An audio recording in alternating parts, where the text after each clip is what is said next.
Hello friends, welcome to FDS pharmacy. तो आज की क्लास में हम डिस्कस करने वाले हैं जो हॉस्पिटल एंड क्लिनिकल फार्मेसी है डी फार्मा सेकेंड ईयर की, इसका चैप्टर नंबर 1 आज से हम स्टार्ट करने वाले हैं। चैप्टर नंबर 1 का नाम क्या है? हॉस्पिटल फार्मेसी, और इसका लेक्चर नंबर 1 है। और भी हम आने वाले दिनों में और भी लेक्चर के बारे में डिस्कस करेंगे। और आज के टॉपिक्स हम कवर करने वाले हैं। सबसे पहले देखेंगे हॉस्पिटल फार्मेसी क्या है, उसकी डेफिनेशन, स्कोप क्या है हॉस्पिटल फार्मेसी का, नेशनल एंड इंटरनेशनल सिनेरियो क्या है हॉस्पिटल फार्मेसी के, और ऑर्गेनाइजेशन स्ट्रक्चर क्या है। ये सारे टॉपिक्स आज की क्लास में हम डिस्कस करने वाले हैं। अगर आप इनकी पीडीएफ डाउनलोड करना चाहते हो तो हमारी वेबसाइट पर से कर सकते हो, fdspharmacy.in से, और डिस्क्रिप्शन में भी लिंक है, वहाँ से भी जाके आप डाउनलोड कर सकते हो। और टेलीग्राम चैनल को जरूर ज्वाइन करें, वहाँ पे हम डेली अपडेट डालते रहते हैं, जिससे क्या है कि आपकी एग्जाम की प्रैक्टिस अच्छे से हो जाएगी। चलिए, तो आज की क्लास को हम स्टार्ट करते हैं। सबसे पहले देखते हैं हॉस्पिटल फार्मेसी। इसमें सबसे पहले हम देखेंगे हॉस्पिटल के बारे में। Hospital is a complex organisation. ये हॉस्पिटल क्या है? कॉम्प्लेक्स ऑर्गेनाइजेशन है। It is an institute of providing health to individual with the help of complex specific scientific equipment in the presence of trained staff well educated in the problem of modern medical science. यानी simple words में कहें, ये एक ऐसे institute मान लो जो provide कराता है क्या? हेल्थ केयर प्रोवाइड कराता है इंडिविजुअल को, यानी पेशेंट को, वो भी कॉम्प्लेक्स और स्पेसिफिक जो इक्विपमेंट होते हैं उनके द्वारा, और ट्रेंड पर्सन के स्टाफ के द्वारा, और एजुकेटेड जो होते हैं उनके हेल्प से medical science, modern medical science में ये काम करते हैं। ठीक है, यानी काम आता है।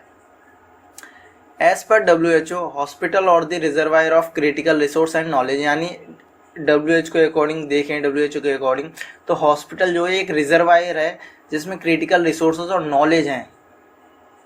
दे can be classified according to the intervention they provide the role they play in the health system and the health and education service they offer to communities in and around them. यानी hospitals में सिर्फ ये नहीं है कि सिर्फ आपको patient को जो है ट्रीट करने के ही काम आ रहा है, वो एजुकेट सर्विस देने के में भी काम आ रहा है। यानी जो भी और दूसरे लोगों उनको एजुकेट करने में भी काम आ रहा है, और उनको बताने में भी काम आ रहा है। वो सारी तरीके से हेल्प कर रहा है जो हॉस्पिटल है। नेक्स्ट के स्लाइड में देखते हैं हम हॉस्पिटल फार्मेसी के बारे में। Hospital pharmacy is a health care service provide in which medicine storing, compounding, dispensing, perform and medical devices and advice are provided to patient with safe and effective manner. यानी hospital pharmacy एक health care service है, और जो उसमें क्या होता है कि स्टोरिंग करी जाती है, कंपाउंडिंग करी जाती है, डिस्पेंसिंग करी जाती है। किस में? हॉस्पिटल फार्मेसी में। किसकी? मेडिसिन की। किनको दिए जाती है? पेशेंट को। और कुछ मेडिकल डिवाइसेस भी दिए जाते हैं, और कुछ एडवाइस भी दिए जाते हैं पेशेंट को, जो सेफ एंड इफेक्टिव मैनर में। तो सिंपल है, अगर आपको हॉस्पिटल फार्मेसी डिफिनेशन लिखनी देख सकते हो कि hospital pharmacy is a health care service provider in which, उसमें क्या होता है? मेडिसिन की स्टोरेज होती है, कंपाउंडिंग होती है, डिस्पेंसिंग ये परफॉर्म किया जाता है। कुछ मेडिकल डिवाइसेस भी प्रोवाइड कराए जाते हैं, और कुछ एडवाइस भी दी जाती है पेशेंट को सेफ एंड इफेक्टिव मैनर में। और सेम यही ये लिख सकते हो, नहीं तो ये देखिए, hospital pharmacy function for receiving, storing, dispensing drug and medicine to patient. यानी सिंपल ये भी वही कह रहा है कि हॉस्पिटल में क्या काम होता है? रिसीविंग, स्टोरिंग, डिस्पेंसिंग किसकी? ड्रग की। किनको दिया जाता है? पेशेंट को। The hospital pharmacy they also manufacture pharmaceuticals and parental product. यानी कुछ हॉस्पिटल फार्मेसीज में क्या होता है कि इमरजेंसी टाइम में जैसे ज़रूरत हो तो वो क्या कर सकते हैं? मैन्युफैक्चर कर सकते हैं फार्मास्यूटिकल्स और जो पेरेंटल प्रोडक्ट होते हैं उनको। The department provide a range of pharmacy service. यानी ये डिपार्टमेंट जो है ये range of pharmacy service provide करती है for the hospitalisation and ambulatory patient, including purchase, manufacture, compounding, storing, dispensing, distribution, maintaining the record of for the same. ठीक है, इनका रिकॉर्ड भी मेंटेन करने के लिए हॉस्पिटल फार्मेसी है। नेक्स्ट अब हम देखते हैं स्कोप क्या है जो हॉस्पिटल फार्मेसी, इसका स्कोप क्या है। It attend supply of drug करते हैं, chemicals, biological, pharmaceutical formulation only from license vendor and manufacture. यानी सबसे मेन पॉइंट यही है कि जो भी ड्रग्स वगैरह हैं, केमिकल्स वगैरह हैं या बायोलॉजिकल या फार्मास्यूटिकल जो फॉर्मुलेशंस हैं, ये सिर्फ एक लाइसेंस या लाइसेंस वेंडर ही इनको जो सेल कर सकता है और जो है प्रोवाइड करा सकता है पेशेंट को। ऐसा नहीं है कि हर एक कोई खरीद ले। ये मेन है। It inspect to receive items and maintain it inventory for the same, यानी इसमें क्या है कि वो आपको सारी नॉलेज मिल जाती है, जिससे क्या है कि आप कैसे रिसीव करते हो और मेंटेन करते हो इन्वेंट्री को for the same.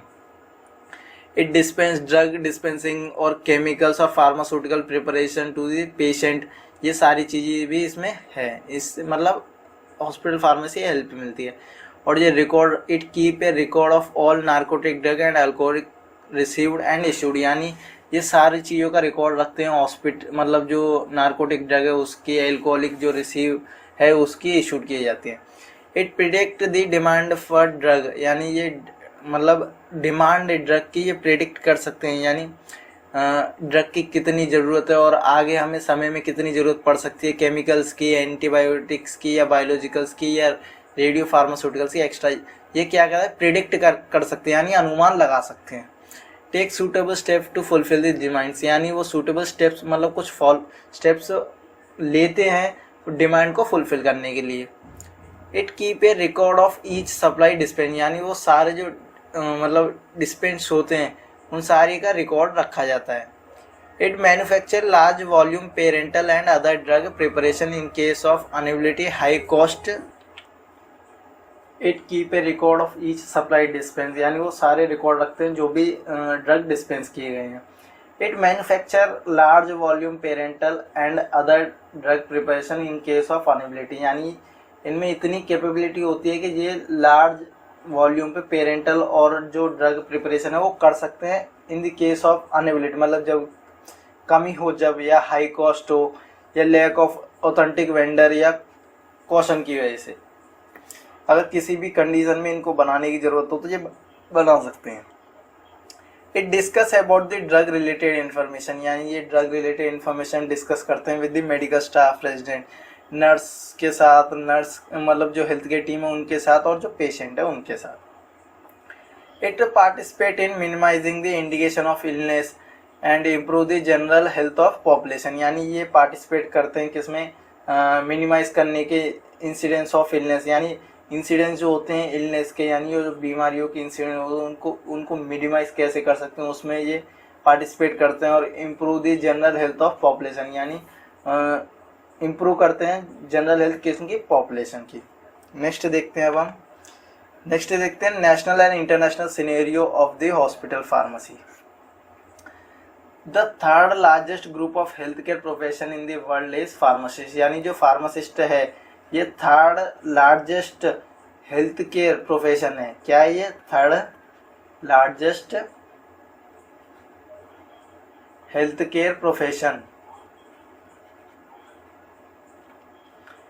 And during past 10 years the field has undergo steadily growth, यानी लास्ट 10 सालों से ये ग्रोथ ही मतलब इसमें ग्रोथ ही होती जा रही है, ग्रोथ होते जा रही है।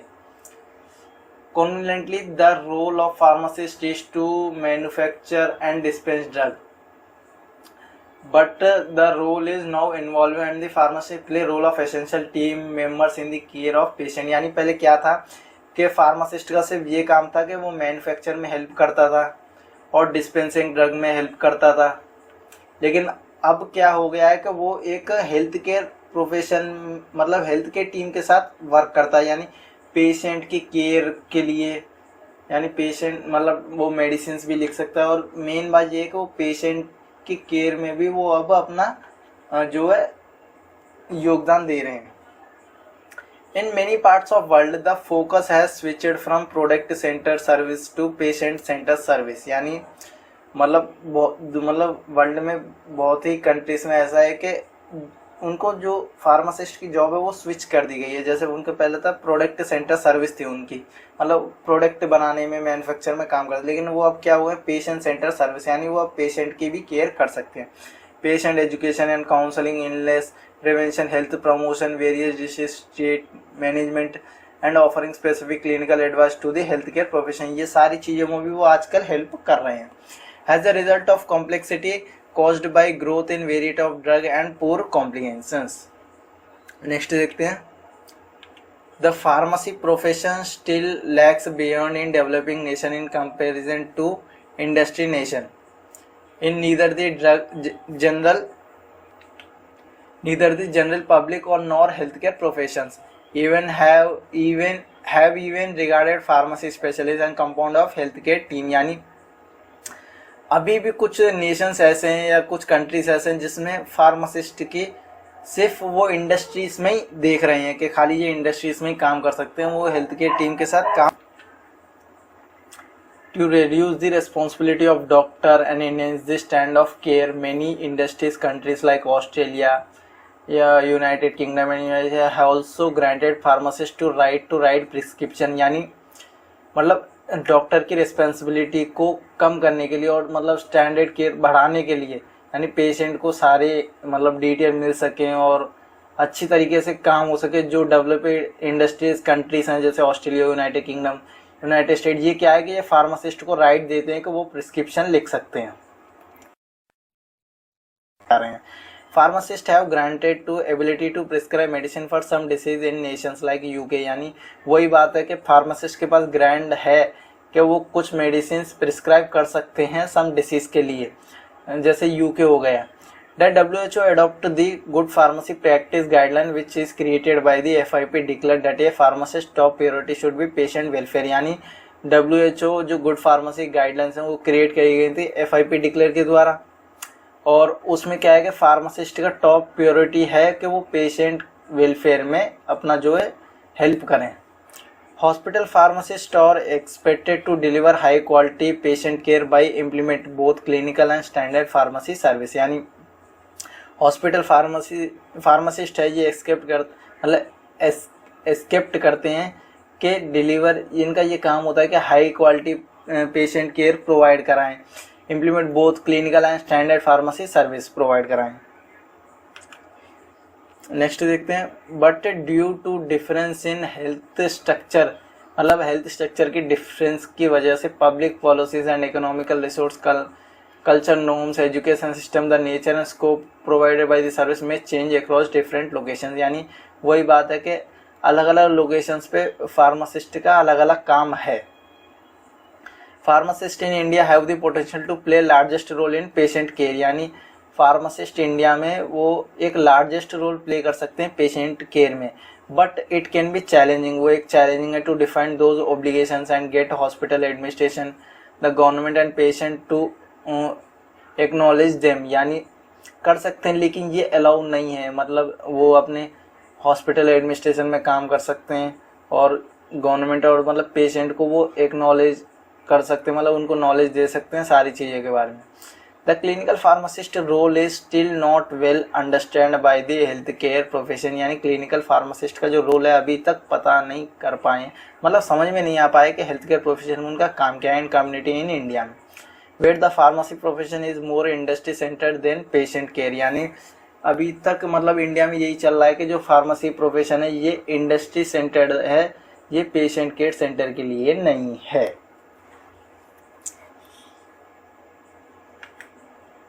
अब देखते हैं organisation structure of hospital pharmacy का ऑर्गेनाइजेशन स्ट्रक्चर कैसा होता है। देखिए हॉस्पिटल एडमिनिस्ट्रेशन होती है, इसमें OPD होते हैं, फार्मेसी होती है और इमरजेंसी कंडीशन होती है। और फार्मेसी में देखिए चीफ फार्मासिस्ट होता है, सेक्रेटरी होता है, फार्मेसी स्टाफ होता है, फार्मेसी स्टूडेंट और क्लर्क, ये सारे होते हैं।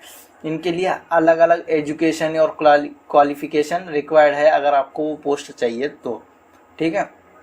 नेक्स्ट देखते हैं अब। तो आज की क्लास हमारी यहीं पे ख़त्म होती है। तो देखिए सबसे पहले हमने क्या देखा, हॉस्पिटल फार्मेसी, हॉस्पिटल के बारे में देखा, फिर उसके बाद हमने हॉस्पिटल फार्मेसी के बारे में देखा, उसके बाद हमने स्कोप ऑफ हॉस्पिटल फार्मेसी देखे, उसके बाद नेशनल इंटरनेशनल सिनेरियो देखे और ऑर्गेनाइजेशन स्ट्रक्चर देखा कैसा होता है हॉस्पिटल फार्मेसी का। तो अगर आप इसकी PDF नोट डाउनलोड करना चाहते हो तो हमारी वेबसाइट पर से कर सकते हो और डिस्क्रिप्शन में लिंक है, वहाँ से जाके आप डाउनलोड कर सकते हो। टेलीग्राम चैनल को जरूर ज्वाइन करें, वहाँ पे हम डेली अपडेट डालते रहते हैं जिससे क्या है आपकी एग्जाम की प्रैक्टिस अच्छे से हो जाएगी। और हमारे चैनल को भी ज़रूर सब्सक्राइब करें FDS फार्मेसी को। लाइक करें, शेयर करें अपने फार्मेसी फ्रेंड्स में। Thank you for watching the video.